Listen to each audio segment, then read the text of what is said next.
November 7, 2017, 9 a.m. Clerk, would you call the roll, please? Schopenhauer. Present. Alpha. Here. Kirkland. Present. Whitlow. Kuzma. Present. I would like to amend the agenda. I'd like to put the animal control presentation before eye care presentation. Is there a motion to amend? So moved. Second? Second. Okay. Any discussion? All in favor, say aye. Aye. Opposed, like sign? Nay. Okay. Take a few minutes here to look over the claims.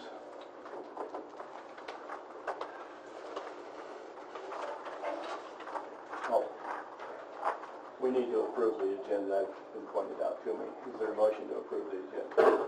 I'll make that motion. Okay, second? Second. Any comments? All in favor, aye? Aye. Opposed? Nay.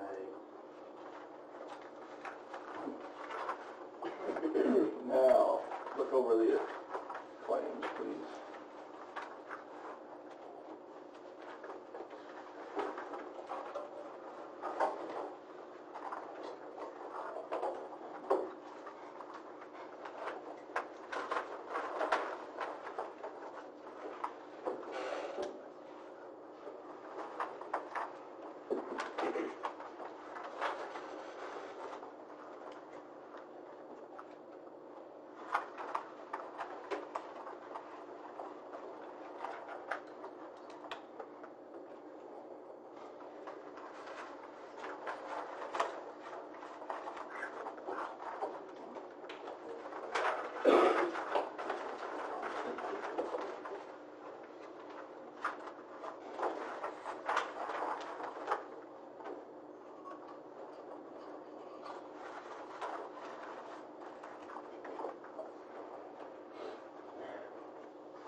I'd like to point out under animal control, there's a charge of $75 for a cat euthanization and cremation.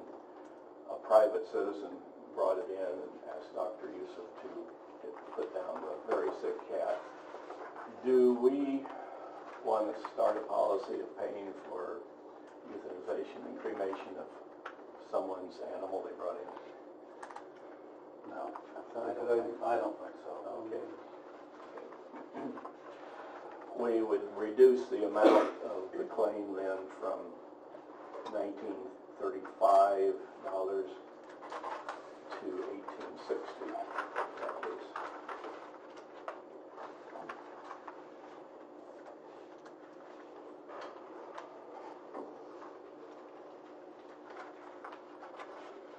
Do we need a separate motion to reduce that, or how? I'm not sure how that works. Have we ever paid for them before? Not that I know of. So why do we need a, we've never paid for them before, correct? Correct. We're changing policy or anything? I don't think we're changing anything, correct?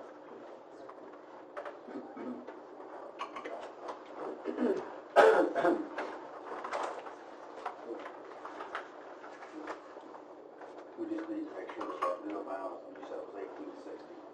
Yeah. So we approved the bill. Yeah, it would be 1860.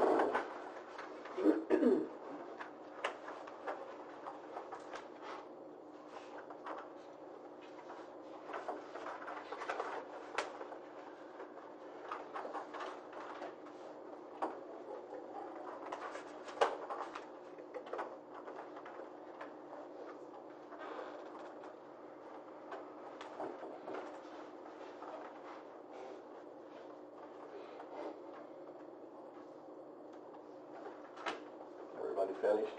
Okay.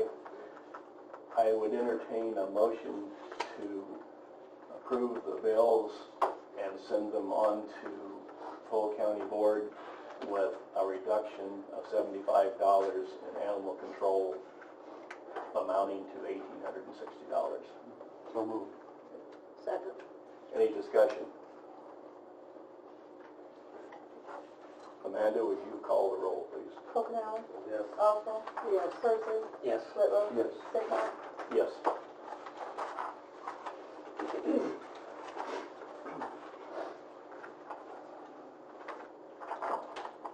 Next is our public comment session. I would remind the people in attendance that our policy is if there's several people who want to speak on the same subject, it is advisable to choose someone to speak for everyone. There's also a limit of 5 minutes per comment, and we shall limit it to 30 minutes total. Larry, are you ready? I'm ready. I'm here today to speak in support of Jamie Fanning. I will show that Short and Sticknitz conspired with Yusuf and that Yusuf harassed Mrs. Fanning at the workplace. During these events, several violations of our employee policies occurred. I'll point them out as I come to them. On October 26th at 10 a.m., Jamie Fanning and I met with Mr. Devine concerning the matter of Yusuf telling Jamie she would be working 2 weeks each month and the new hire would be working the other 2 weeks. Harassment. She was a full-time employee. She was given a document to sign that Yusuf had drawn up and told to come in the morning of October 27th. Do you have that document with you? I do. Okay, I'm going to submit that document for the record. Okay. Jamie was told that this will be submitted for the record later. Also, I have this. Job description. After the job descriptions are approved by the county board, after. Remember that word. Heads will have employees affected sign the changes. It was never approved. This document was never approved by the county board.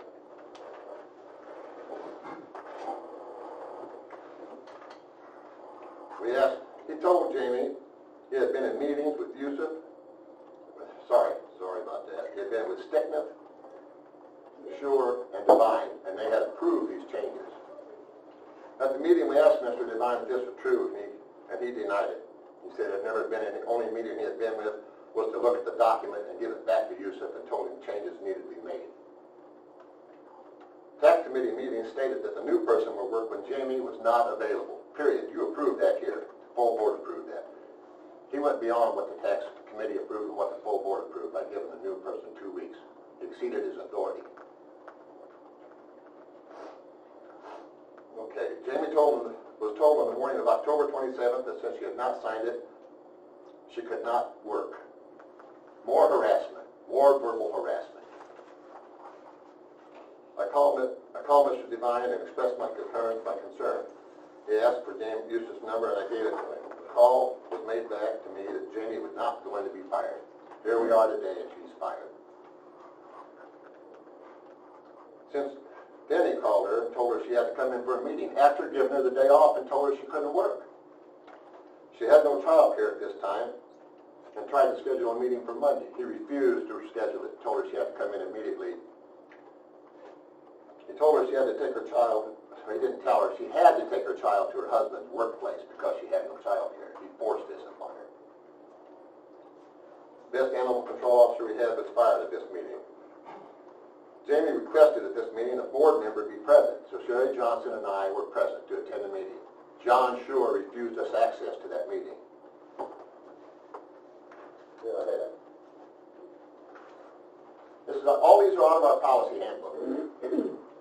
Disciplinary actions handled, interviews, let me start at the beginning. Interviews or conversations that may result in discipline will be conducted between the supervisor and the employee. The employee may choose to have a co-worker or representative present during that meeting. Sure violated our handbook.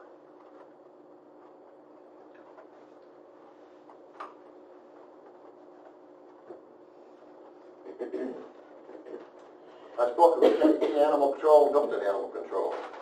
They both stated she's the best, Jamie's the best animal control officer Iroquois County's ever had. It's a case of retaliation for Yusuf for this firing. He thought she had spoken out against him. When Mr. Devine told him they cannot be fired for not signing a document, he changed it to work-related issues, probably with the prompting of our fine chairman.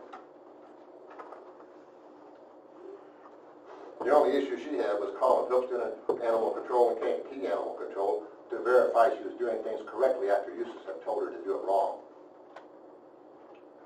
Yusuf had verbally abused her many times, one time bringing her to tears. His behavior does not represent what is expected of Iroquois County.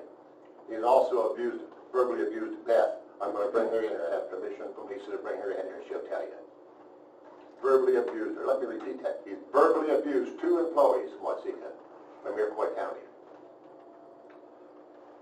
The members of the committee now have an opportunity to fix this and get rid of him and listen to him and send the presentation from ICARE into the full board. Thickness has said in the past, if you have an issue, bring it to the chairman and the state's attorney. Jamie met with Sher and Marvin with issues. They did nothing. All they did was bring Jamie's attention to Yusuf that she had been there and made complaints about abuse, which makes us responsible then. When they don't follow through, we're responsible.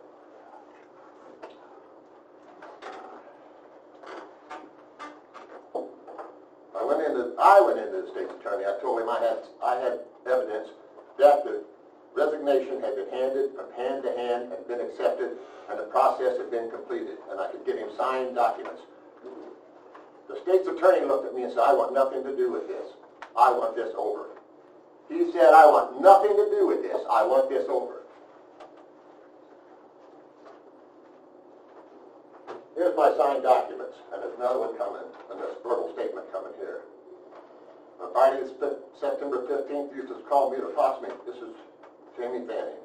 10:45, and told me he had turned in his written resignation effective immediately. The word immediately means you don't get to go and do it 3 or 4 hours later. He told me all the dogs that were in the county had to be out at the end of the day, and told me to call Sherry of Hoopston Animal Control, see if he could take any of it. At that time, we had an aggressive dog who was quarantined for 10 days.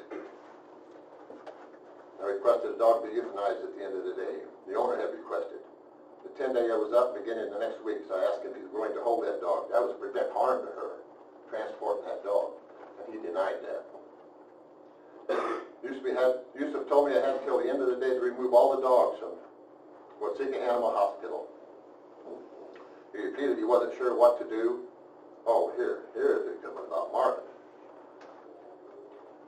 I'm going to get to this. I called Marvin around 1:30, 2 o'clock in the afternoon to ask him what the plan was. He told me he was not sure what the plan was. I informed him Dr. Yusuf told me that I had until the end of the day to remove all the dogs from Watsika Animal Control. I needed to know right away what to do.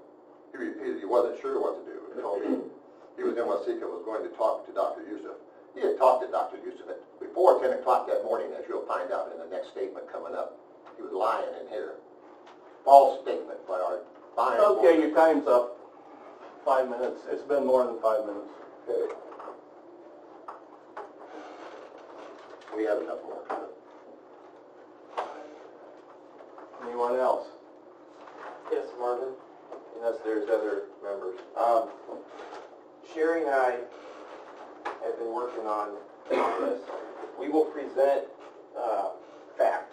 We'll present the fact that we violated our own employee policy that Larry pointed to on a couple of areas.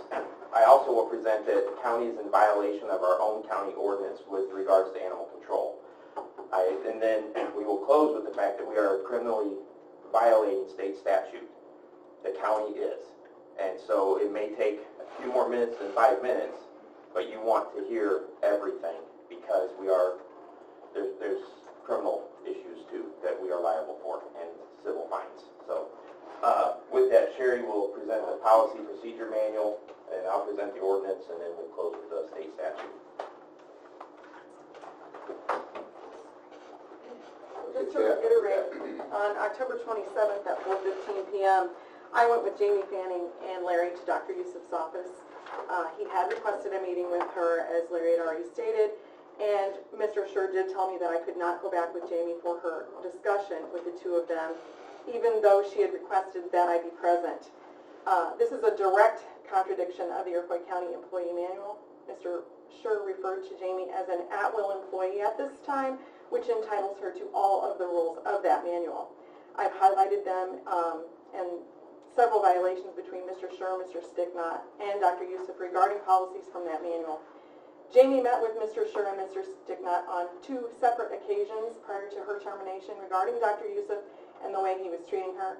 The first meeting was June 21st in Mr. Scher's office. The second meeting was September 29th here at the Administrative Center. That meeting lasted an hour and a half. The board, to my knowledge, has seen nothing relating to those meetings, the investigations that followed, or any of the findings that came from them.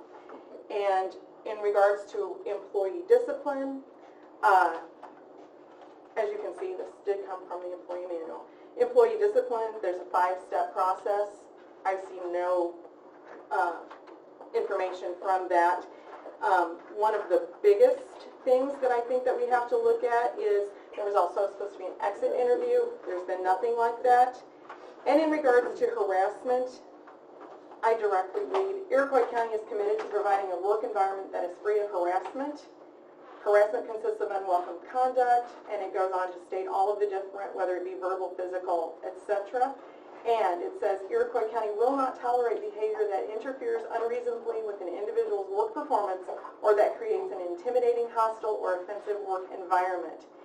And it says responsibility. It is the responsibility of the Iroquois County Board to ensure all work environments are free from harassment. Then it goes on to state that in all of our livelihoods depend on the success of our organization, and when that success is threatened because of drug use, theft, misappropriation of funds, confidential information, or other wrongful activities, it is incumbent upon management to resolve the problem as quickly and as accurately as possible.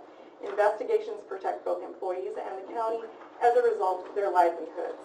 The county will launch an investigation any time it has reason to believe that a law or policy has been violated.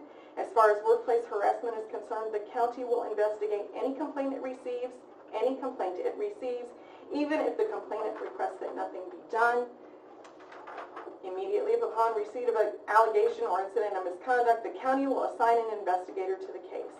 None of these things, to my knowledge, have been done. Okay. So please keep in mind, Dr. Yusuf, I signed that letter, okay? It's not an attack on you, it's our own rules, our county policy, that we don't like it, we may need to change it, but as of right now, these are the rules, and we have to follow. On Chapter 6 of our county code book, on page CD 6:7, section 652, appointment, compensation, deputy, removal from office, and this deals with animal control administrator. This part is shocking, and we did review it with Mr. Devine that it is the county code and county ordinance.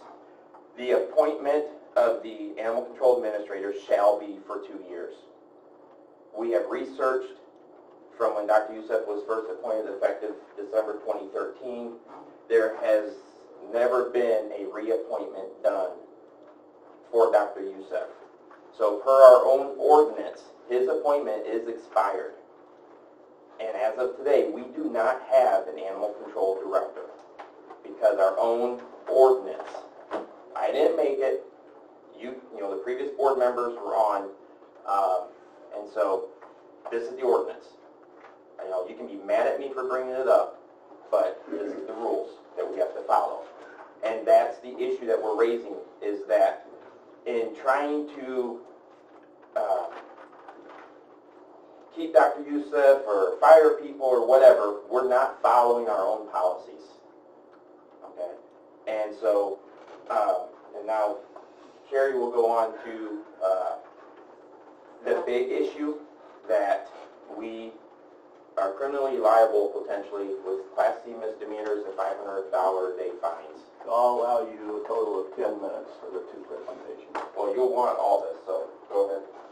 On Wednesday, November 1st, I called the Illinois Department of Agriculture because I could not find Iroquois County Animal Control listed as licensed in the online directory. I spoke with a very helpful lady that checked the computer as well as doing a manual search, and she told me there is no listing and that it was a direct violation to operate without a license. So I asked her, as we've been trained to do for the statute that would verify this, and she let me speak with Dr. Schlager. I explained what I was looking for again, and Dr. Schlager also looked up Iroquois County Animal Control, Watsika Animal Hospital, and then tried looking it up under Dr. Youssef as well, all with the same end result, nothing. Iroquois County Animal Control is not licensed under the Illinois Department of Agriculture, which is a direct violation of 225 ILCS 605/3, which I have highlighted and copied for the record. While on the phone, I did check, just knowing that iCare might make a presentation today, and they do have a license, and that was verified for me. I can read that necessity of license if you'd like. Chad can read that. I'll read it just so it's entered into the recordings. This is to be known as the Animal Welfare Act, and it's in 225, not the 510. And the definitions: person means any person, firm, corporation, partnership, association, or other legal entity within the state of Illinois. The animal control facility definition means any facility operated by or under contract for state, county, which would be us, for the purpose of impounding or harboring seized, stray, homeless, abandoned, or unwanted dogs, cats, and other animals. Animal control facility also means any veterinary hospital or clinic which operates for the above-mentioned purpose, which is to provide services to us.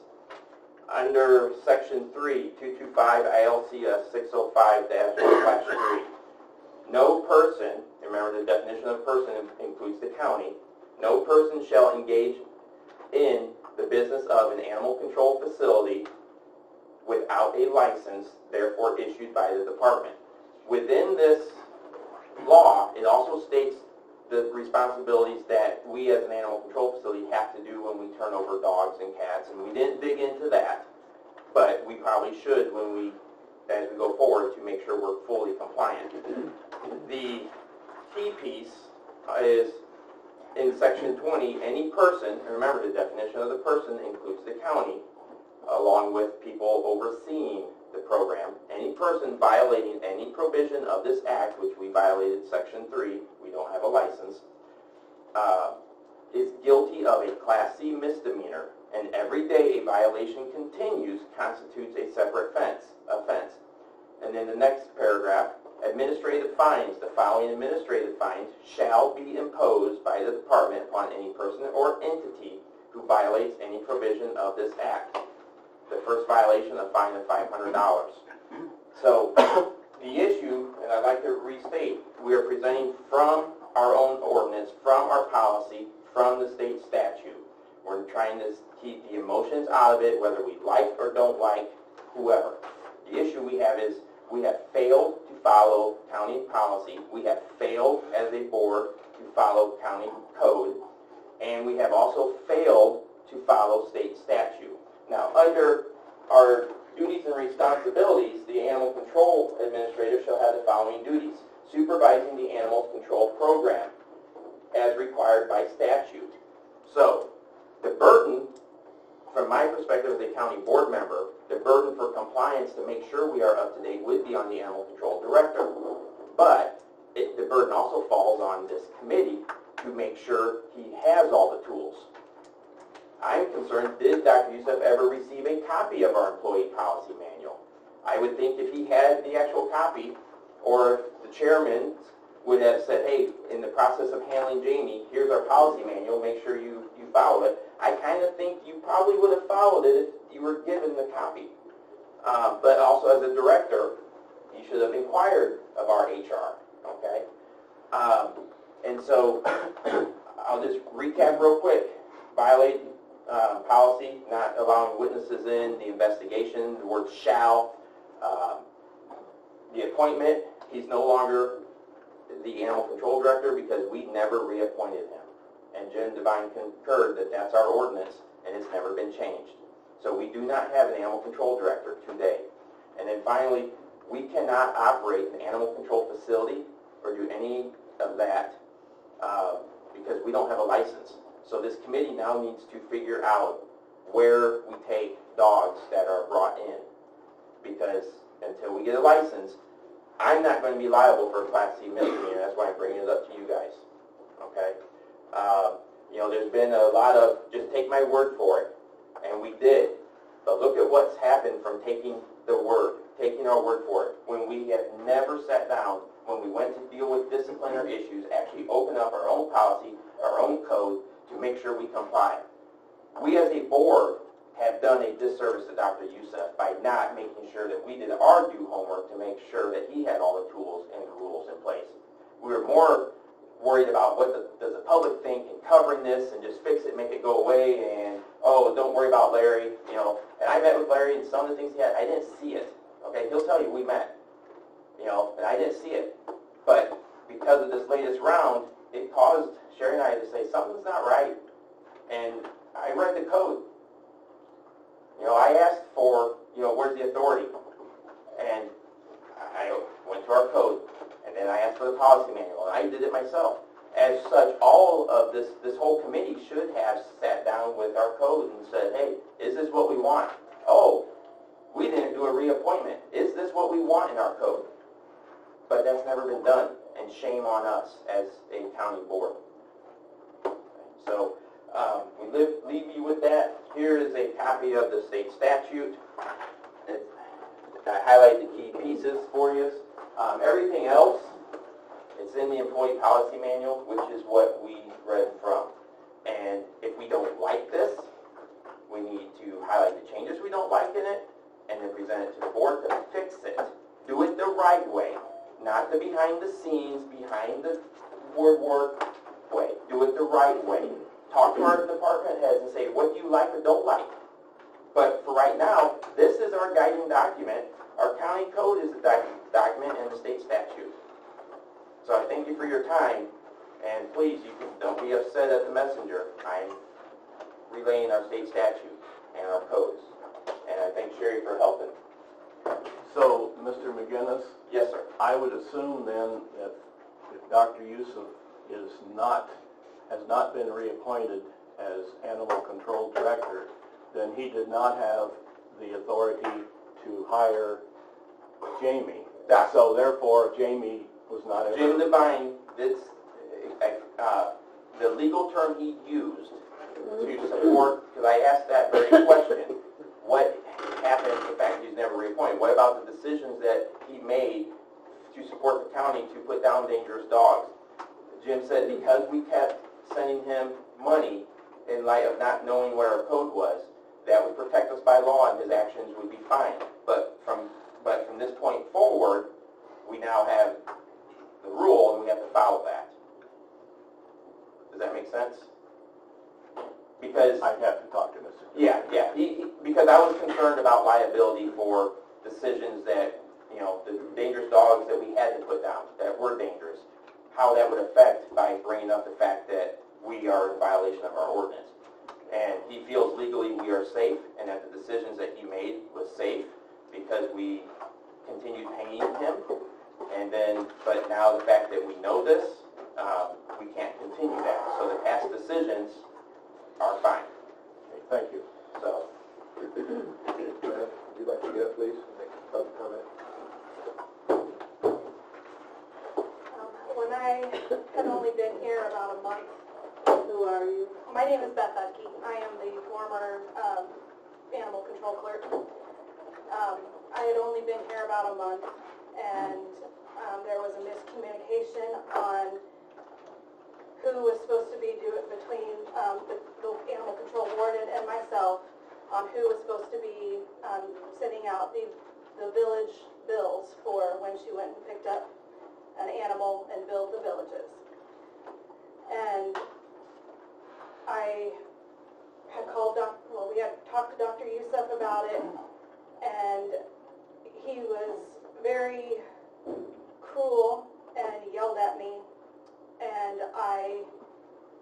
it was to the point where I had been in tears, and I had to run down and talk to Anita, and she consoled me, and we got it figured out and everything, but I never received an apology, and I just feel like that was uncalled for, the way that I had been treated after I'd only been here for a month. Thank you, Beth. What was he yelling at you for, Beth, specifically? I thought that the animal control warden sent out the village bills, because she is the one that worked up the village bills. And since my job was record keeping, I thought she just brought the bills to me to keep for our records. I did not know that I was supposed to be the one sending out those bills to the villages. Thank you. Would you like to make a statement, Jamie?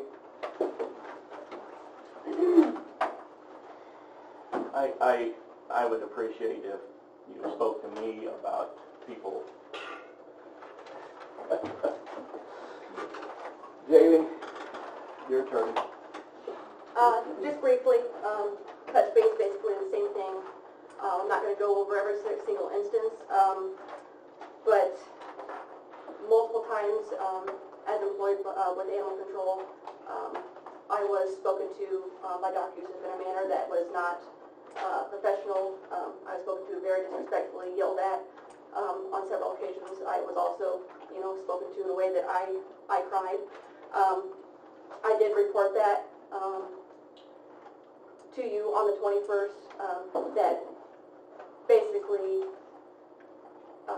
I did not feel comfortable working under Dr. Youssef just because of the way that he had treated me on several occasions. The response in that meeting with you, Marvin and John, on the 21st was, we all have bosses that we don't like and that we don't get along with. There was no investigation made into those complaints, even though I had mentioned that it happened to other employees. While I was employed with animal control, Dr. Youssef did ask me to work for his clinic. During that time, I was made to go out on several animal control calls over my lunch break. I was asked by Dr. Youssef and other employees there when I would get a call to hold off on that. Sometimes I had to wait several hours. I had to do a lot of work over my lunch break, and I don't feel like that is a professional way to handle that. When I was told that when I was hired there, being that he's animal control director, that when I get a call I'd be able to go out when needed, that was not the case. I was not allowed to question anything when it came to, advice I was given, basically his way or no way. And when I did try to consult someone otherwise, I was treated in a way that I should not have been for that, when I was just trying to get correct answers. On Wednesday, June 14th, he did end up asking me if, instead of doing calls while I was at the clinic, if I could hold off until after I got off work at the clinic to go out on those calls, just so that everything was getting done at his clinic. So that would have meant, had I gotten a call in the morning, I would have had to wait till whenever I got off work, generally around 5 o'clock, to go out. So several times I did have to ask people hey, can you hold this dog for me until I get off work here? If the person responded no, I obviously then had to leave, but I don't feel like as, the director of animal control, he should have asked me to, hold off on going out and doing my job there. No, you have all the things that you need to do. Except he did bring her to tears, verbally abusing her again. We're not allowed to have an employee like that. Larry, you're out of order. I don't She care. has the No, Martha, I floor, don't not care. you. You've had your chance. Is there anything else, Jamie? I've got a list of other complaints I could submit to you. If you'd like to see those, I think you should. Well, we can put it in the record. We'll put that on the record. Okay, thank you. May I ask a question, Marvin? Jamie? Well, it's just for the record. Evidently this has been happening over some time, so why all of a sudden is all this being brought up now, I guess, is my question? Well, it actually had been brought up back in June. I did have a meeting on the 21st with John and Marvin. It got that, it was to the point then where, I had decided, enough is enough. And I did go to them and I did let them know that I was being verbally harassed and I was not the only employee that had been. And like I said, the response was, we all have a boss that we don't like. And that was in June. Yes, June 21st was the date of that meeting. Okay, thank you very much. You're welcome. Thank you. Okay, we have about 5 more minutes for any more public comments. Any? Yeah. Hi, I would like to speak solely as a rescue that has worked personally with Jamie for the past year. And your name is? Margaret Fox. Okay. I'm the president of Iroquois County Animal Rescue. And what I'd like to say on Jamie's behalf is just purely based on fact. It has nothing to do with my opinion. Every time that our rescue worked with Jamie, she was nothing but professional, and she did her job like no other animal control warden that this county's ever seen. She was very passionate about what she did, and I know that, she didn't earn a lot of money, but she really was passionate, and I think she did an outstanding job. And, it was thought that she had spoken out against Dr. Youssef or said some ugly things. In my experience working with Jamie, I never heard her say an unkind word about Dr. Youssef, not one time. And that's what I'd like to say on her behalf. Donna, do you have a I comment? just have a question for point of clarification. Could you tell us, is Jamie an at-will employee, or is she an employee of the county? Is she an employee of Dr. Youssef? Is she a private contractor? Does she have a contract? Does she get a W-2 or a 1099? I think we You should, explain that to you. Larry, I think we should wait for legal advice before we get into that. Can I make a comment on that? Sure. I was told in a meeting with Dr. Youssef and John Schur on October 27th that I was fired without reason because I'm an at-will employee with the county. That's coming from the board chairman. Any more public comments? If not, we'll move on to the comments from the chairman.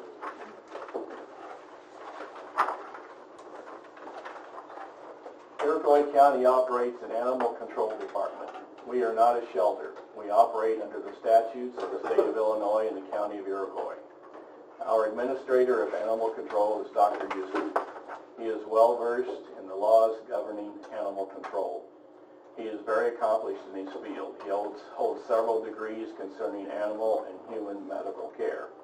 Just last week, he attended a prestigious conference of professionals in his field in North Carolina. He was selected from scores of applicants to attend this event. He volunteers in Champaign to help low-income people develop healthier lifestyles, thereby improving their overall health. He was able to get the University of Illinois School of Veterinary Medicine to send their mobile operating room to Iroquois County to provide low-cost spay and neutering service to low-income citizens of the county. In the last 3 or 4 months, charges have been brought forth charging Dr. Youssef with mistreatment of dogs. The tax committee and the full county board take these charges very seriously. I have toured Dr. Yusuf's animal hospital twice and have visited many, many more times. The chairman of the board has done likewise. We have found that Dr. Yusuf operates Iroquois County Animal Control according to the laws governing animal control. Also, the treatment of animals housed at his facility appears to be excellent. Those people with whom I have discussed their experience of having Dr. Yusuf care for their pets have been very positive. After investigating the charges brought against Dr. Yusuf, the county board published a letter to the editor appearing in several local newspapers. It was signed by 14 of 20 board members, and of those that didn't sign, 3 more went to Dr. Yusuf privately saying they were satisfied with his performance. The letter reads as follows. Recent statements have surfaced alleging wrongdoing in the handling and treatment of animals at Iroquois Animal Control Center. The county board takes this matter very seriously and has heard testimony on the subject, and to date has not found any substance in the allegations. In fact, it appears the laws of Illinois are being followed correctly, so that animals receive excellent care as well as diagnosis of injuries, diseases, and proper treatment when brought to the Animal Control Center. In light of these findings, we, the undersigned county officials, wish to assure all concerned that Dr. Hani Yusuf and employees at the Animal Control Center are doing an excellent job. Further, the county board will continue to closely monitor the important service provided by Animal Control. Signed by Russell Bills, John Schurer, Kevin Kokenauer, Barbara Offel, Martin Sticknott, Lyle Behrens, Troy Crumwee, Vincent Lemie, Ernest Curtis, Gerald Jed Whitlow, Michael McTaggart, Chad McGinnis, Charles Alt, Kyle Anderson. One of the charges brought before this committee by a fellow board member is that Dr. Yusuf has in the past transferred our so-called county dogs to Vermilion County Animal Shelter, where they do euthanize dogs that are not adoptable. Let me get into this a bit more deeply. The previous animal control director did that for years as a matter of practice, and not one complaint was lodged. Why Vermilion County, you may ask? Iroquois County has no animal shelters capable of accepting unwanted dogs. Several years ago, a citizen of this county saw that as a problem and set up a trust to be used after his death to provide a place for these dogs to go with the hope that they may be adopted. I'm assuming that unadoptable dogs are euthanized.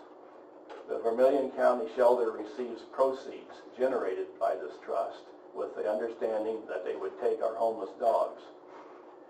As a personal note here, I would suggest that those opposed to this practice of euthanizing an unadoptable dog step up to the plate and adopt the dog or pay for its boarding in a cage for the rest of its life.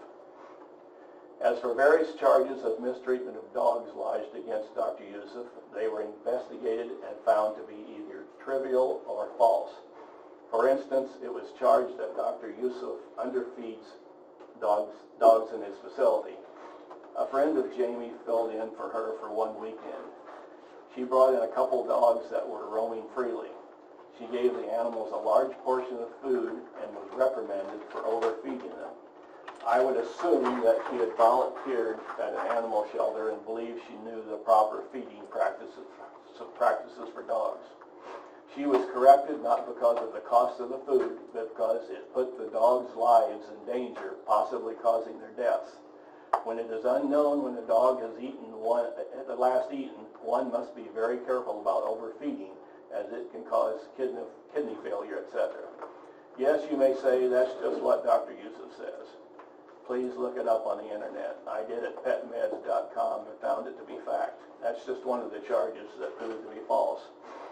Now let's get to the termination of Jamie Fanning as Animal Control Warden.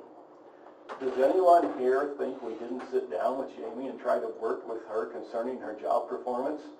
Of course we did. Dr. Yusuf asked Mr. Schurer, chairman of the board, and myself to sit down with Jamie and himself to work through the problems. I came away from the meeting very disappointed. I won't get into Dr. Yusuf's concerns, but here are a couple of mine. Several times when I visited Dr. Yusuf's office, there was a pile of Jamie's paperwork sitting on the desk, often 10 days late from completion. The dogs were ready to move to a shelter with none of the required paperwork done. Secondly, I asked Jamie to stop posting information about animal control on social media that should be kept confidential. Often it casts an undeserved, unfavorable light on Iroquois County animal control. 2 to 3 weeks after our meeting, I was in Dr. Yusuf's office, and lying there was paperwork 10 days overdue. Another incident disturbed me when a fellow county board member contacted me with a heads up. He said it was posted on Facebook that a shelter couldn't be found for a dog in animal control and it would soon be put down. I immediately contacted Dr. Yusuf concerning the posting. He said the dog had been there for 3 weeks and that he had no intention of putting it down. Law requires only 7 to 10 days for animal control to house a dog. I'd say he was going above and beyond what was required, at his own expense, mind you. Only 2 people knew the details concerning that dog, Dr. Yusuf and Jamie. That kind of talk on Facebook sheds a bad light on Dr. Yusuf and animal control, and it is very unprofessional. I don't think there's any doubt that Jamie can catch dogs and move them to shelters very effectively. She is very good at that aspect of her job. But after sitting down with her, was concerned about her job performance, and the exact thing happens again a few short weeks later. Something had to be done. Let me give you an example. I'm a farmer. If I can plant corn very well, I'm a whiz at it. I can really plant corn, but can't harvest it worth a hoot, then I'm not very competent at my job. One has to perform all the requirements of a job to be acceptable. Let's get into charges that Dr. Yusuf puts down dogs. The only time he euthanizes a dog is when it is sick or injured beyond help, or the owner requests that it be done and has signed the required paperwork. I frequently visit Dr. Yusuf's office concerning county board business. I almost always show up unannounced and expect him to meet with me with little delay. Several months ago, I popped in to discuss business. I was ushered back to his office and sat cooling my heels for several minutes. After waiting longer than I was accustomed to doing, he came to the door and saying he couldn't meet with me today. That's pretty rude, I thought. Then I learned he was operating on a sick dog, desperately trying to save its life. The dog was much more important than accommodating the one who evaluates his work performance. That, my friend, impressed me. Okay, let's move on. Could I make a comment, please, on that? Could I make a comment regarding that? No, I think we need to move on.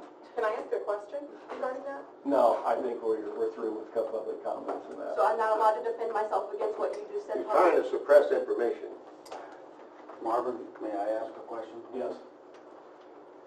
Do we have any of these job performance documents that we say that we were meeting with her and watching her job performance? Do we have those documents where we were monitoring her job performance? There are no documents to my knowledge. Can you repeat the question, please? I didn't hear the question. What was the question? Sorry. Pardon me? I couldn't hear the question. Do we have any documents concerning, I assume when we were discussing Jamie's job performance? When you were doing any of, I have documents. specifically Jamie's job performance meetings, do you have any of those records? Yes, sir. Can I have just if you allow me, just 1 minute? No, I think a yes or no is fine, thank you very much. Okay. Marvin? Marv? Yes. Say something real quick. Yeah, this is the time for discussion points from. This will be it for me. Yeah. There should be documentation by everybody concerned in that anytime you got a spelled out in our manual, our policy and procedure, our employee manual, the steps that have to be taken. Each time there's a counseling, there should be detailed information, everybody can, if it's attending, something like that. Yeah, I've been through that before, is, Good point, thank you. Any other any discussion points from committee members? Have you ever seen that book? No, I haven't. Have you ever seen it? That book? That's our fault for not going to see it. Have you seen it? No, sir, I have not, but that's our fault. Have you ever seen it? Have you seen it, Dan? I have never seen it. I wonder how many other board members have not seen that book. Probably a lot, yeah. I don't think it's time we all should be reviewing it and knowing what our job descriptions are, what's expected of us. That's a good point, Dan. Yeah, You think? yeah. Yeah, I appreciate that. I really think that that's important for us to know what our job descriptions are, to know what's expected of us, other than taking care of our constituents, but what the real county policies are. And I think we should all have a pretty good idea of what we're supposed to do. Well, that, in my opinion, that's my fault. I'm not gonna blame anyone else for not knowing the ordinances and not knowing that book. I guess I came onto this. Well, it was never offered to us. It shouldn't have to be. That should Yes, be part it of our should. job. You know, when you become a county board member, there's certain things ought to be spelled out in front of you, instead of saying, well, good luck, have a good time being a county board member. Well, I guess I mean, I'm not gonna blame anyone else. I'm gonna blame myself for not going to get that Well, information. That's my opinion. Well, that's your choice too, but Well, Anyway. thank you, that brings up a good point. thanks. Any other discussion points? Can I ask a quick yes or no question? Will there be time for public discussion after all of this? No, So you bring everything up and then don't ask the public afterwards about their opinions? that's correct. That's our policy. Weird. It's not a question and answer period. My question, I've got another question for you. Why are you allowed to bring forth something against myself and I'm not allowed to defend it in public conversation? That's how the meeting is going. That's how our agenda is set up. Let's move on to reports from departments. Lisa, do you have any? I was just gonna talk a little bit about the tax sale. Don't want to steal any of Mindy's thunder, but there were 314 parcels sold at the tax sale in 2017. In 2016, there were 428 parcels sold, so 114 less than last year. So I thought that seemed like a big difference. So I did a little bit of research. We had 8 years worth of records in the office, so I did an 8-year average, and the average over 8 years was 399 parcels per year sold at the tax sale. So I'm not sure why so much lower. That's a good thing.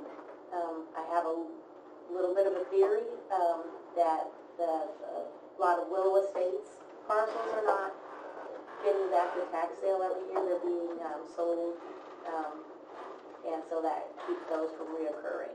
That's just my theory. I didn't research that too much further. Okay. That's it for me. Mindy? That's all I was going to mention was the tax sale. We did have our tax sale on the 30th and it went well. Okay. Glad that there were less. And Mr. Yergler's not here, it looks like, today. Pardon? Here he comes. Oh, okay.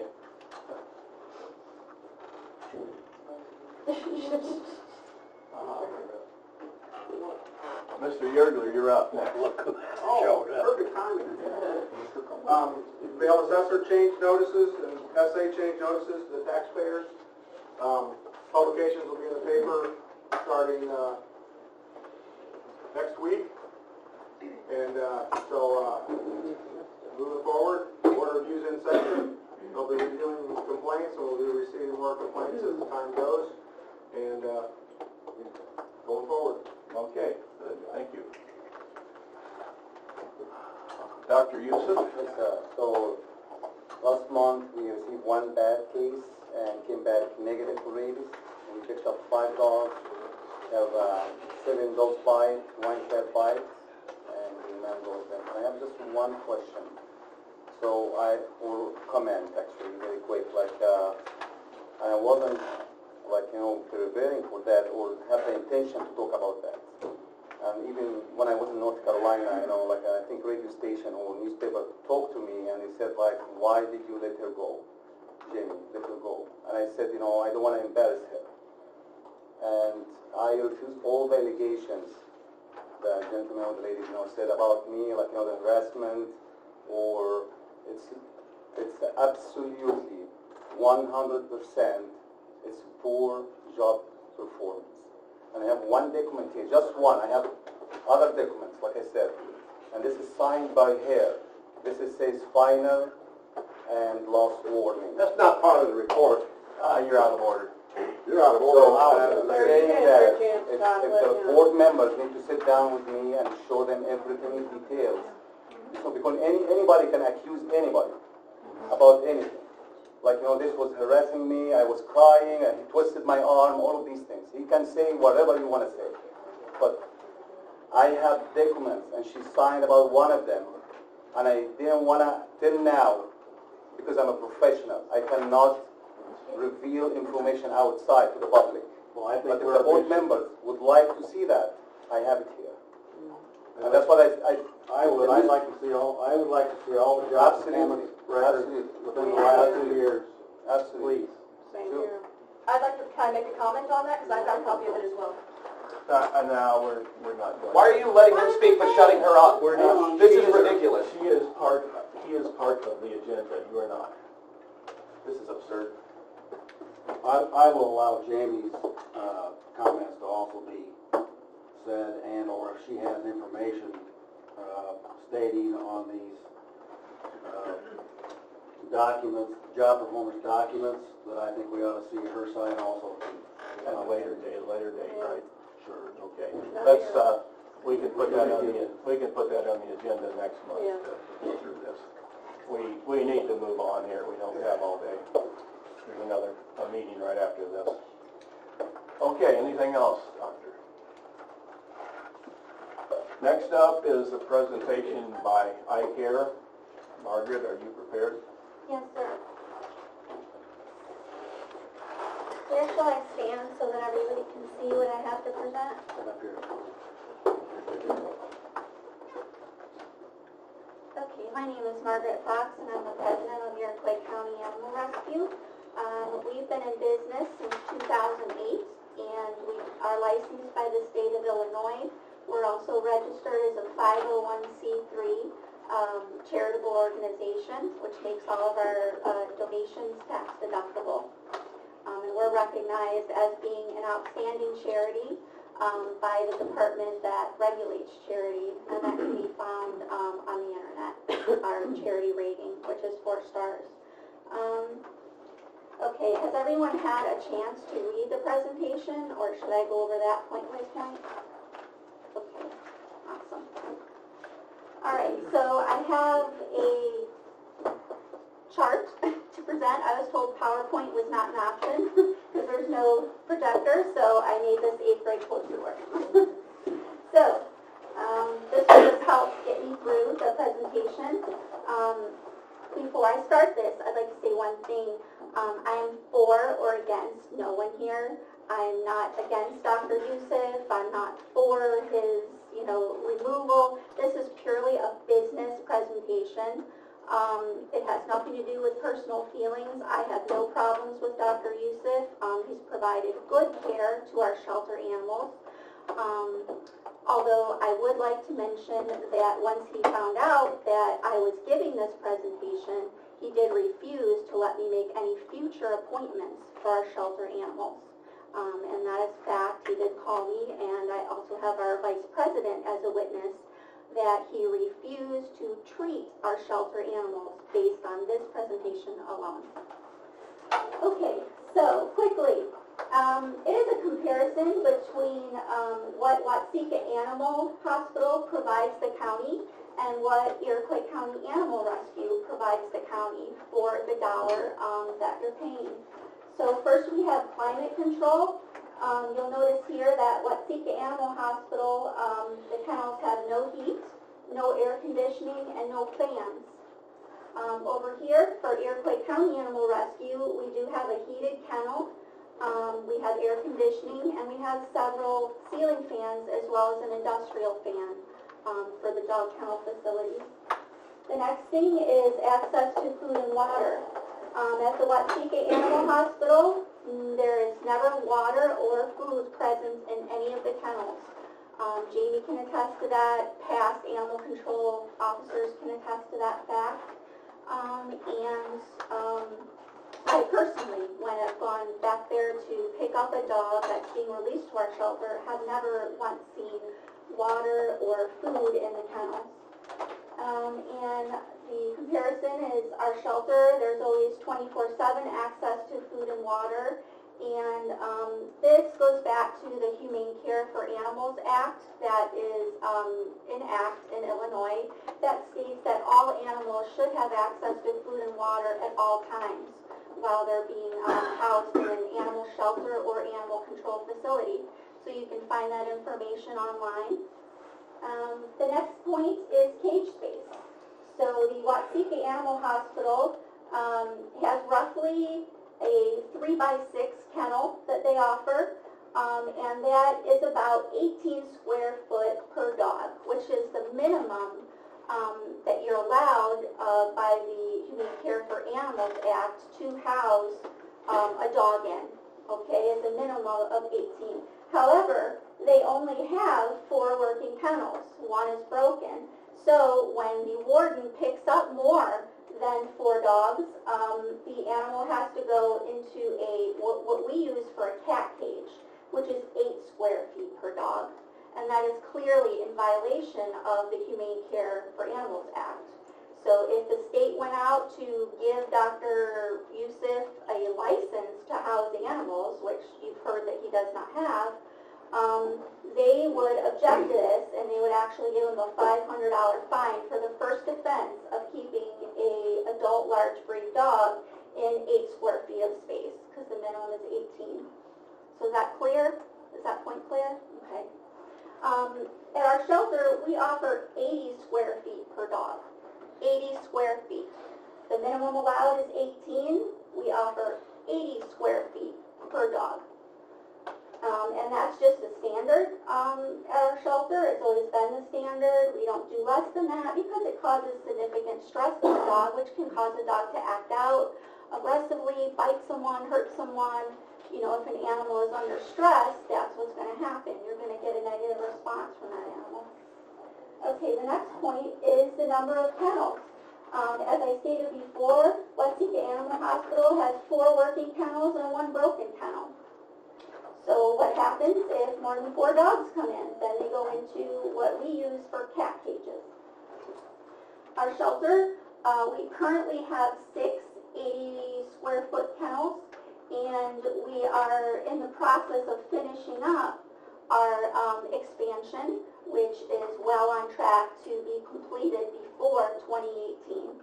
And at that time, we'll have 11 to 13 working kennels, which are all 80 square feet. Okay, next is the off-leash area. Dr. Yusuf, Watsika Animal Hospital offers no off-leash area for the dogs. That means that they get taken outside twice a day on a leash, do a circle, and come right back to their kennels. What kind of stress do you think that animal is under after being permitted a circular walk and back to their kennels? A lot. You don't see a normal behavior. You will then see problems with dogs and may label them as aggressive when they're actually not. They're just stressed out. Okay. iCare offers 2 fully fenced yards, and we have 2 more yards in progress that will be done by the 2018 deadline, well before, probably within 2 weeks.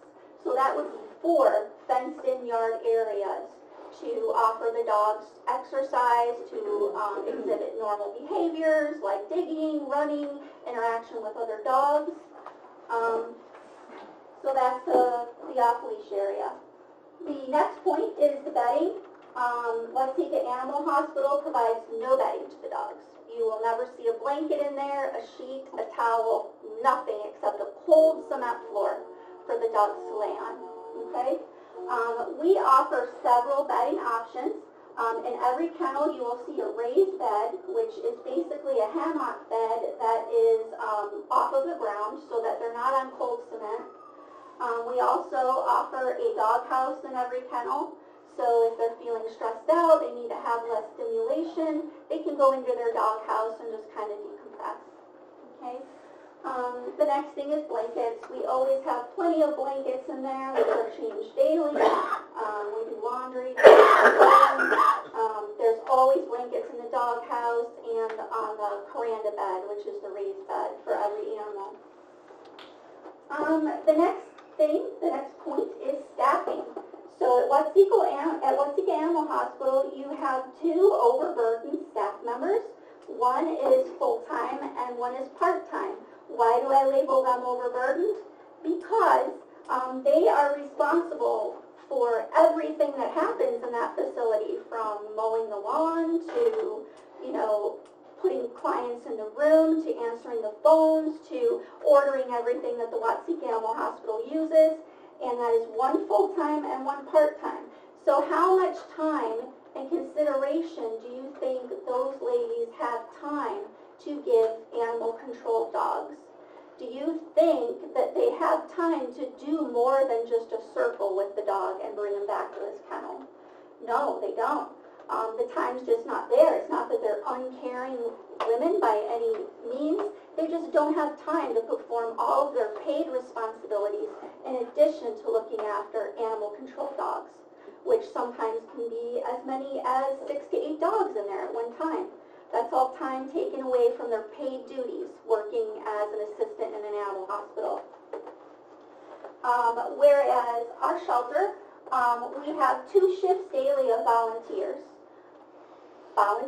We do not have any paid staff members at Iroquois County Animal Rescue. We are a charity, okay? These are all people that want to be there, want to be with the dogs, want to make a contribution, want to make a difference. No one is there earning money. They're there because they want to be there, getting interaction with the dogs and giving them the exercise and attention they deserve. Okay, and in addition, I have added staff. We do intend, if we receive the contract, to have a paid person whose sole job it is to come in, clean the kennels, interact with the dogs, check on them, make sure they have everything they need, make sure everything is in tip-top condition. So we plan to add that staff member if we get the contract. Next, we have the point of sanitation, which is very important in any animal shelter. The Watsika Animal Hospital has one working drainage hole where wastewater backs up. It doesn't drain effectively because those kennels were built in 1950. So the drainage system, if you're not in the industry, you don't know, but those things need to be kept up to date and cleaned at least 3 times a year, or the drainage system doesn't work effectively. So what does that mean? That means that wastewater is backing up in the kennels while the dogs are in there, okay? Takes about, an hour for them to wash down the kennels, and in that time you have dogs sitting in their own urine and feces that is waiting to go down the drain hole.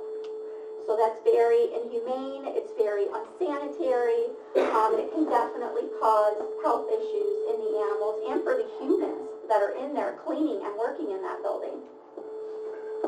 Okay, so our shelter has a brand new drainage system that was just built in 2017. It's only months old, and it is a state-of-the-art drainage system. Everything drains immediately. There's no water backed up whatsoever. Okay, so that was just done. Next we go on to a natural light source. This might seem like not a big deal for people that aren't in the animal welfare industry. However, it is very important, and I'll tell you why. First, let me mention that there's no natural light source in the Watsika Animal Hospital. It's completely dark back there. You don't turn the light on. There's one overhead bulb, and that's all there is. So at our shelter, we have 2 doors and 2 windows, and the natural light is very important because it affects stress hormone levels in animals. Humans also have these stress hormone levels that can be measured when you go to the doctor and have your blood taken. And what's important about that is without natural light, stress hormones will rise, and that causes an animal to act out, to act aggressively. So maybe an animal gets euthanized that isn't aggressive, he's just under a lot of stress. And when you combine that lack of natural light with no bedding, no way to get away from their feces and urine, no access to food and water, and no ability to go outside and exercise, what you end up with is a very stressed animal. Okay, it's very important that you recognize that. The next point we have here is the county cost, which of course that's what everyone wants to know about. Okay, our bid is more than $14,000 less than what the county is currently paying to house county dogs. And you know, it comes to the point where whatever side you're on, Dr. Yusuf's side or somebody else's side or whatever, where you have to ask yourself, what are you getting for your money? What services are you getting for paying Dr. Yusuf to house these animals? Okay, I think you can see from this column what you're getting. You're not getting a lot. You know, and what has he done? He's been, you know, in this position for a while. Has he added a yard? Has he added heating? Has he added air conditioning? Has he added a fan? What has he done to increase the standard of care for these animals? Nothing, okay? And over here, the obvious thing, we save the county money, but you're also getting more. You're getting all these things, and you're getting them for less money. So I think this is something that Iroquois County can be really proud of, you know, to show the world, and it can be a source of pride for this county to say, this is how our dogs are housed. This is what we do with our tax dollars to house some of the most vulnerable in our society, which are animals who have no voice, okay? At this time, I'd like to answer any questions that anyone has. Yes, I have 3 questions. Yes, sir. How many dogs do you have there presently? Presently, we have 6 dogs in the kennels, and we have another 9 dogs in foster care. And that's out south? Yes, it is in rural Watsika. Okay. And number 2, are you zoned for a kennel? We're not zoned yet for a kennel by the county. However, we are licensed by the state of Illinois to be an animal shelter. And we just finished getting the septic system in and everything. So actually, you know, I've spoken with Mr. Yeager about applying for our kennel license, and it's basically figuring out at what point should we have them come out. But we did get the soil and water test done, and that was all clear. And I mean, we're very close. Like, I could submit that application today. So you're in violation of the law right now? We're in violation of no law right now. The law states that we are allowed to have 5 animals at the animal shelter without a county kennel license. So currently, we have 6 usable kennels, but only 5 dogs out there. Okay. Another question.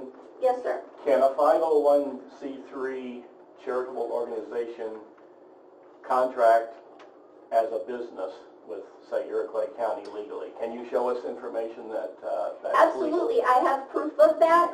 As it states in the proposal, we were the animal control facility for Newton County Animal Control for a year and a half, and we did have a contract with them, as well as, you know, maintaining our charity status.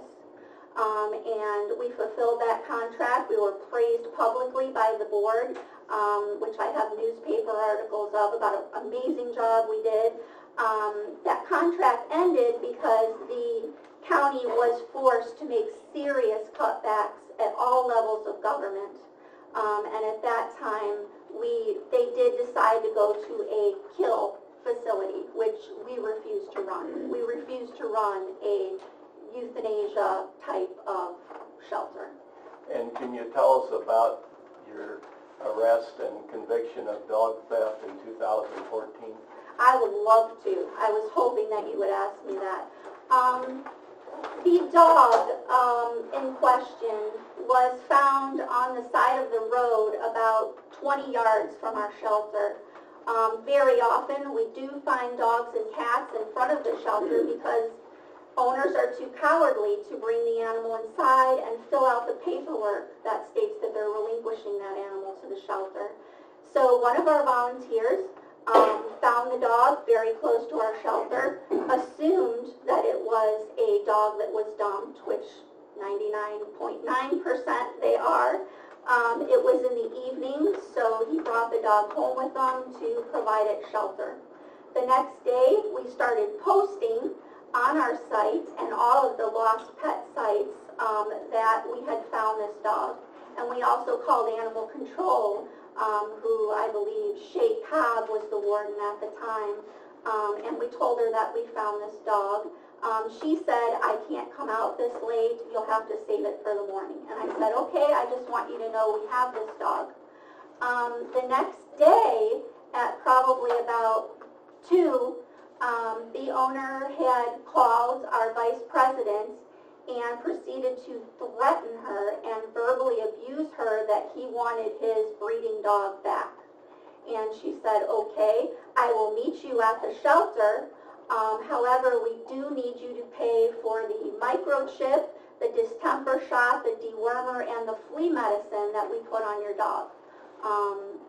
And he said, no, I refuse to do that. I want my dog now.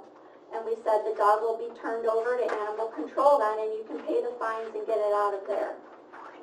So then he went on to make a website stating that we had sold his dog and all of this other stuff that was just inflammatory and not true. But as Dr. Yusuf said, anyone can accuse anyone of anything at any time. So basically, you know, we went down, myself and the vice president, for something that was an absolute sham. But we elected to just go ahead and take the penalty so as to have no more negative publicity about the shelter. So you were framed? I didn't say that we were framed. I said it, okay. Just for the benefit of the committee members, I visited Newton County's meeting of commissioners yesterday morning in Kentland. I talked to one of the commissioners and I talked to their lawyer, and just to paraphrase basically what they told me, they said to run far, run fast. So, Right. And that is because they were unable to intimidate me into not speaking out about the situation, which, I mean, that's not going to happen. and they said you orchestrated a Facebook campaign, whereas you were... We did, because we were given less than 20 days to remove 15 dogs from the facility with no warning.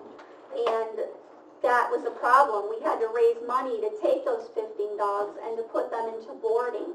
And one of the commissioners said that they received 300 hate messages on their cell phone after that. So that wasn't too cool. And besides, they were being saved, what, $50,000 to $75,000 a year when they contracted with you. They decided that it wasn't worth it, so they went back to doing what they had before. They decided that they could no longer afford it and wanted to go over to a kill facility so that they could save that money, which is completely understandable to me, and I never posed an argument with that. However, they should have given us enough time to get all of our dogs out safely, which would have been a minimum of 30 days. And they did offer to renew the contract with you if you would stop posting on Facebook, That never happened. which you said Totally a lie. you refused to do. That's a total lie. You were quoted. I can actually get our attorney to comment on that because he was instrumental in drafting the letter to the county board that stated that we did want to renew our contract. You were quoted in the Times Republic sister publication in Newton County. You were quoted. I would just refer you to our attorney, which is Christopher Manelli in Well, Chicago. let's drop that then. Okay. Questions from committee members? Yes, sir. My question, I think, was already answered about the wastewater that goes into a septic system. Yes, sir. And is that fairly new, or is it something that's been At our around a long facility? time? At our facility or At this facility? The septic system was there when we purchased the property. However, we've upgraded the system to handle the future capacity of the kennel facility. So no new construction was needed as far as the septic Are system. there what's the residence like around the area? There Anybody is no close? residence. It's completely rural, so there's nothing but cornfields surrounding us. Yeah, Thank you. That's true. Yes. I just wish Dr. Yusuf was here right now to either confirm or deny the left side of that chart. Absolutely. I was very surprised to see him leave because, I would hope that he could comment on this. I would urge any and all of the committee members to visit the facility. He will Please give you a do. tour. And make sure you ask to go back to where the kennels where the dogs are kept, and also see the cat cages that also come into use when those 4 working kennels are full. Thank you. I got a question. Did you actually go in and observe all these negatives, I guess? Well, I mean, I wouldn't say that they're negatives. I would just Where did say, you get your information? I'm not standing up for anybody. I'm Right, just asking right. questions. Okay. Where did you get the information? okay, well, I mean, you can call the Watsika Animal Hospital and No, ask them I'm if asking, they're... where did you get your information for all this? Did you actually see it, or we get Yes. this from secondhand information, or? No, these are things that I've actually observed Okay. from being a rescue that's worked with the warden to pull animals. So oftentimes I would go back there to evaluate the temperament of a dog that we were thinking of pulling for our rescue, meaning taking out and assuming responsibility for. And let me just say, there is a valid point with overfeeding stray dogs. I mean, you can cause significant damage by overfeeding a dog that has been starved.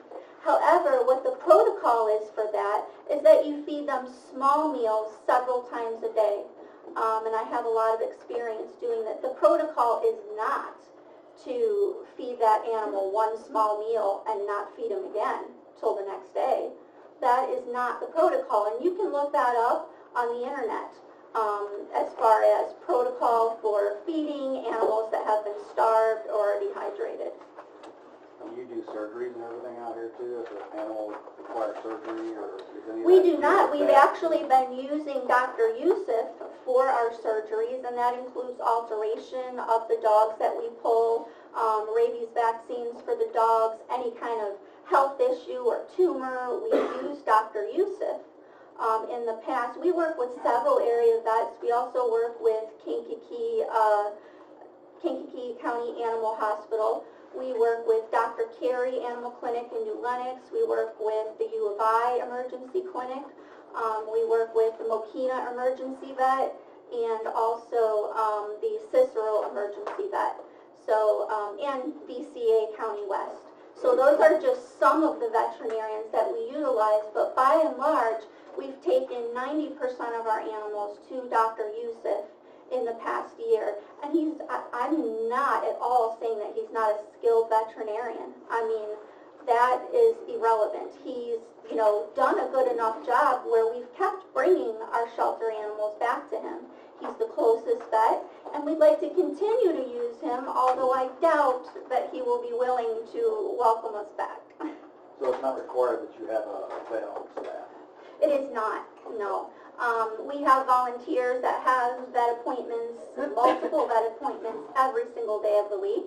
I myself have 2 appointments this afternoon for 2 separate animals. We have someone traveling to Spay, Illinois on Thursday with a car full of cats to be spayed and neutered. So just vet appointments are a part of our rescue culture. Barb, you have a question? Yeah, let's see. You were working from inside your home years ago with the cats, Yes, and I had taken a cat to you to have it spaded. okay. And my concern is when I got the cat back, it was full of feces and urine with Yeah. no consideration at all. Unfortunately, well, when you use let a me finish. low-cost spay-neuter services, So which it's okay. I But know you're it's saying not there okay. that, you know, feces and urine isn't good. it is not okay But you allowed at my all. cat to come back that way. Okay, let me just start by talking about our spay-neuter program, which I'm so glad you brought that up. We do spay and neuter for cats and for dogs since 2008, actually before when I did it just as a private citizen. And we take the animals all the way to Chicago at the Anti-Cruelty Society, where we have a negotiated rate of between $10 and $20. Probably at that time it was more like $10 if we're going back to when it was out of my home. So for $10, I mean, your animal is being transported to Chicago by volunteers. It's being operated on by volunteer vets, and then it's being brought home by a volunteer. We change the pee pads when we leave. We change the pee pads when we get home. Will there be a pee and poo accident during that interim period? Absolutely. That's Murphy's Law. Okay? So these are things that are done for the community, for people that cannot afford a regular veterinarian. Certainly, if you were paying $200 at Dr. Yusuf's facility, your cat would not have come back with feces and urine on it. However, you see that that's a 90% price difference between $20, and you do get what you pay for. You're doing a volunteer staff, and we're doing it out of the goodness of our heart for people that aren't financially able to provide for their own animals. We're going to have to move on here pretty soon. Any other questions? If not, is there any action the committee wants to take at this point? If not, Okay, I do have Yes. photos as well, which I forgot about. what, Jed, did you, what was it? I would just recommend that we take this to the full county board Okay, for consideration for them to be the one we use for animal control. okay, we should, that can be separated out, can it, that full county board? Can be, yeah. We really don't have to, just a question here, we don't have to remove Dr. Yusuf because he's really not an employee, correct? By our Dr. ordinance? Yusuf is He's an employee. contracted, I guess. He is No, contracted. Dr. Yusuf, Dr. Yusuf, he is an employee, he is an employee. part-time. Well, I think we need to discuss a lot of this before we make any decisions, don't we? yeah, I think so. This Absolutely. is all, It's a big decision. I'd like to go quickly over these photos because the shelter spent $29 on these, so it is important that I spend our money in an appropriate way. This is the thermostat that is in our dog kennels, which keeps it climate controlled. You can pass those around. This is a photo of one of our kennels, and you can see the food and the water, the raised bed, the blanket, and the dog house. This is the outside of one of our kennels, which is completely labeled with the dog's name and if it has any special food restrictions or any behavior concerns. This is another kennel photo.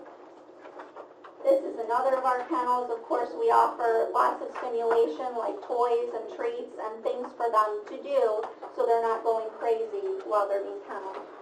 Now, all these pictures are taken from the 1660 East. That's 1660 correct. North Road. Yep, Yep, and we'd love to have the board members come out and visit it. That would be an honor, okay? This is another natural light source for the kennels, and it goes into the south yard, which you'll see pictures of.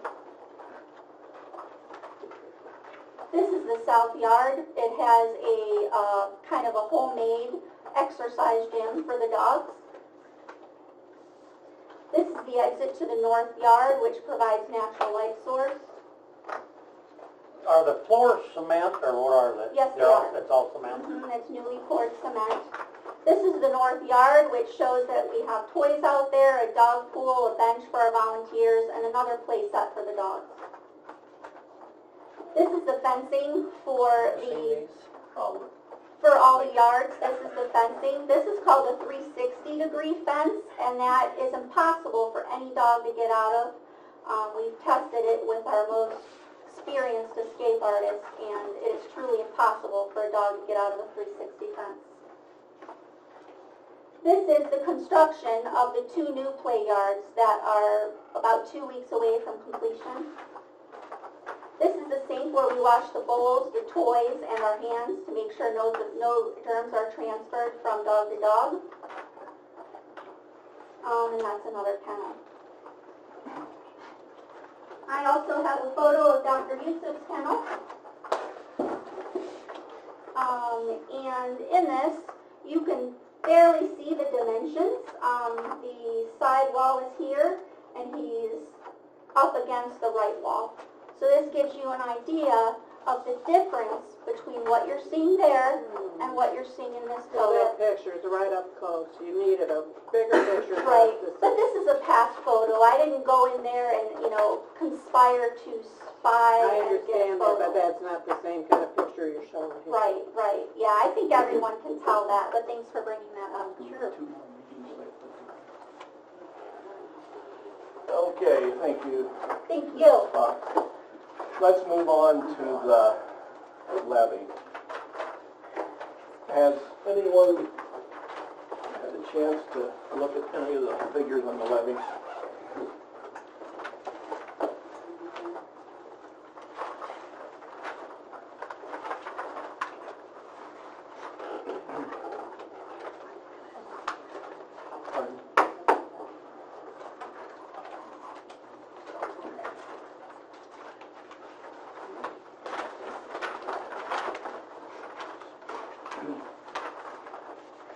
Anita, would you like to come up and take an empty seat here and we can go over this? I think I can talk right here. Oh, okay. That's where your computer's set up. Yes. Okay. That's exactly going to be my excuse. Okay. Fill us in on what this means. So where we were last month, I gave you 3 different proposals, right? A low end, a mid, which we thought at that point was the most likely, and a high end. And we talked through what that meant, and it all relates to the assessed valuation and what we estimate the assessed valuation will be for the current tax cycle. So what you have now is I took the mid and came up with 2 additional scenarios, and there's 2 of those, and Bob talked to me about where he's at in the tax cycle. So he's getting to a closer estimate of what that EAV will be for next year. So Bob, you want to kind of just tell where you're at in the process? And Oh, prior to last week,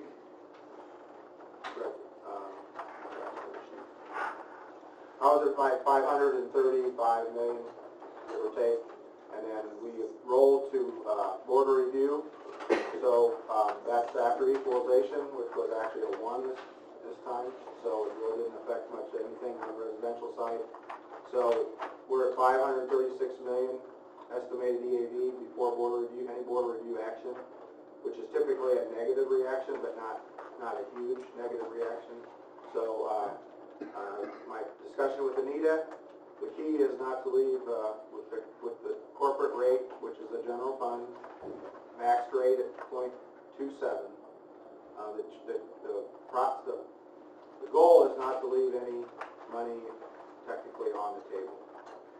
So because your rate, whatever turns out to be your actual assessed valuation on the extension times the rate is what you end up getting dollar-wise. So if you levy right at the $536 million, odds are that number will probably be maybe a tick less or maybe a tick more, depending, but you take the chance that you will, if it drops a little bit based on board review action, which is out of my control, then you take that number times the 0.27, and you're not utilizing then all of a sudden your 0.27 rate ends up to the 0.266 rate or something like that. And if you look back a couple of years ago, we left about $16,000 on the table just because of that scenario. Right. So my recommendation to Anita is to levy at $540 million. It's well above $536 million, but it's not, it's not a big leap by any stretch. So if any kind of fluctuation at the 540 on the levy side, you're still only going to get what is actually there. Yeah. So whatever the assessed valuation ends up being, Lisa's office with extension will determine what that is, and then whatever that assessed valuation is times 0.27 is what you're actually going to get. So in the levy process, the idea is to make sure you put enough assessed valuation out there that you get the maximum dollar amount you can with the cap rate of 0.27. So we levy the amount, not the rate. So that's why. So you want to levy the amount of the AV at $540 million. And that's proposal 5, which is the second page. And that's what Bob and I are recommending that we do, that we approve for the levy for next year. And then what I've done is calculate then out what each of the levy amounts would be for each of the funds over here. So for the general fund, it'd be $1,458,000, and in our budget is $1,440,000. Will it come out to be $1,458,000? Probably slightly less than that. Okay? But that, like Bob says, that ensures that we don't leave money on the table, that we're not under assessing anything, under levying. So what that would do, the calculated amounts, most of these amounts in the middle and the far right column are amounts. We levy for, they give us the exact amount. So that's typed in there, like IMRF and Social Security, Veterans Assistance. That amount was determined. The ones that are actually calculated off the EAV, corporate, the 3 highway funds, county highway, bridges, and matching tax, those are calculated. So if you look between 4 and 5, you can see how that moves the numbers a little bit. It really takes a lot of EAV to make a difference, but you can see what that difference is. And then the other 2 are persons with developmental disabilities, which is the 377 board, and historical documents. If we approve proposal 5, what would happen is the total 2017 tax levy for the county would end up being $5,367,418 compared to $6,222,000 last year. So a reduction in the tax levy to the taxpayers of $854,000. So it actually goes down. That, I'm sure you've heard the word truth in taxation hearing. That comes if this year's levy is 5% above the total levy from last year. It's irrelevant because it's actually going down. So that is, it's important to remember though, on the tax bill that our taxpayers see next year, it's not the total tax bill because there's a lot of other entities, you know, park districts. If you're in the city of Watsika, you'd have that tax levy. Your school districts, KCC's district, those are all on there. So I can't really say whether a citizen's total bill will be going up or down, but the county line, which is the first line, and then the second line is pension related to the county, those will both go down this year.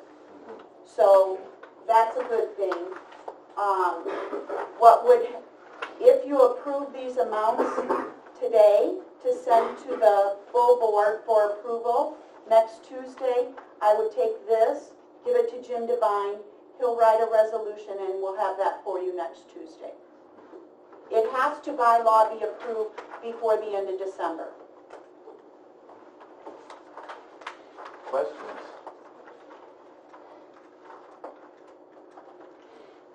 I have my hand up. Oh, sorry. Yes. Is this year that the IMRF levy is reduced? Yes, you see the copies there? And prior year, it shows that our levy was 1.469, and this year's levy, next year's levy goes to 600,000. So we paid off. All our IMRF pension funds are over 90% funded. So we were levying an additional 600,000 to get those paid up. We started that, I don't know, 4 or 5 years ago. 2013. Yeah, it probably was 2013. So 13, 14, 15, 16, 17, 5 years ago. And so that drops off. That additional 600,000 drops off.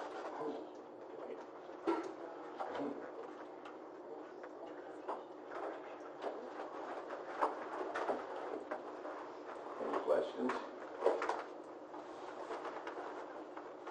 I would entertain a motion to approve the levy and send it on to the county board for approval. So moved.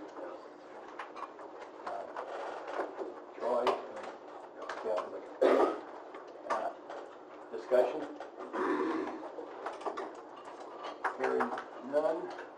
Roll call vote, please. Omenauer. Yes. Alston. Yes. Trombley. Yes. Henslee. Yes. Whitlow. Yes. Sticknall. Yes. Okay. Is there any old business that we need to discuss? New business? Yes? Do we have animal control or not? Do we have an animal control administrator or not? And did Mr. Whitlow approve iCare to become the new facility? No. Or make a motion to do such? No, he did not. No. And we're going to have to consult with Mr. Devine before we can come up with all the answers. I don't think we're qualified legally to do this. No, we're not, and we need to, if we're operating illegally right now, we need to do something fast. We need to fix it. I yes. mean, like pronto. Yes, yes. We will, I will look into it, and I'm sure Mr. Scher will also be looking into that. So, yeah, we need, it's just an oversight. I mean, we've operated this way forever, so I don't know what happened here that we dropped the ball with it. Yeah, we need to get it fixed. Okay, anyone else? So will we have it fixed by the county board meeting next week? We need to have it fixed now. We need something. So how are we going to go about? We're gonna have to consult with Mr. Devine and Mr. Scher and I will get with him to find out. We need a special meeting before next week. Right. Yeah, we will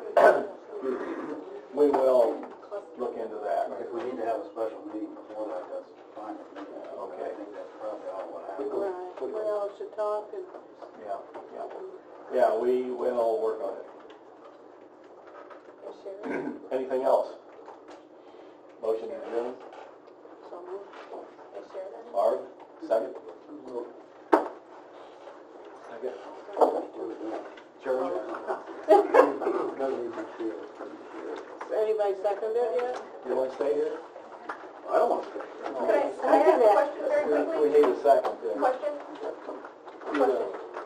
Was Margaret's proposal voted on to go to the full county board? I did not hear that. No, we did not vote at all on it. Is that not? More going to be- discussion is involved. No, We need to get Legal counsel. yes, we need to get legal counsel involved in this. Okay. It'll be a while. So we don't make another mistake like we made with our ordinances and what have you, so we need to get things. I think we need to do it right We now. need to get legal counsel, just to be honest with you, that's what, I think that's what we need to do. And I think all the other committee members feel the I same. agree, we need to have something to prepare prepared before next Tuesday though, I think. Well, like you say, per special meeting, Like I say, we will work on it. and shared by the full board, input from everybody. Okay, Second? is there a second? I'll second. Kevin, all in favor, aye? Aye. Opposed, no? Motion carries.